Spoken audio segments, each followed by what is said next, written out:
বিশ্বের সর্বকালের সেরা ব্যাটসম্যানদের অন্যতম তিনি। ভারতীয় ক্রিকেটের ব্যাটিং স্তম্ভ বিরাট কোহলি। আধুনিক ক্রিকেট তো বটেই, সর্বকালের সেরাদের তালিকায় উপরে থাকবেন কোহলির নাম। সেই কোহলি আজ নিউজিল্যান্ডের বিপক্ষে খেলতে নেমেছেন তার ওয়ানডে ক্যারিয়ারের ৩০০তম ম্যাচ।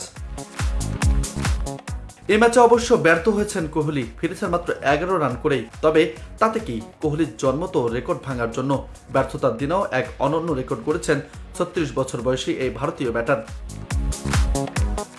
কোহলি আজ ওয়ানডে ক্যারিয়ারের ৩০০তম ম্যাচ খেলতে নামার আগে বিশ্বের আরও ১৭ জন খেলোয়াড় এর তালিকায় আগে থেকে আছেন। আর ভারতীয়দের মাঝে সপ্তম ক্রিকেটার হিসেবে তালিকায় নাম লিখিয়েছেন কোহলি।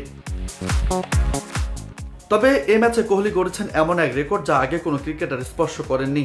বিশ্বের প্রথম খেলোয়াড় হিসেবে ওয়ানডেতে ৩০০ ম্যাচ খেলার পাশাপাশি অন্য দুই ফরম্যাটেও ৩০০ ম্যাচ খেলেছেন কোহলি। বিশ্বে আর কোনো খেলোয়াড় নেই যিনি টি-20 ও টেস্টে ১০০ এবং ওয়ানডেতে ৩০০ ম্যাচ খেলেছেন। ওয়ানডেতে ৩০০ ম্যাচে ৫৮.১ ও ৯৩.৪ স্ট্রাইক রেটে ১৪,০৯৬ রান করেছেন তিনি।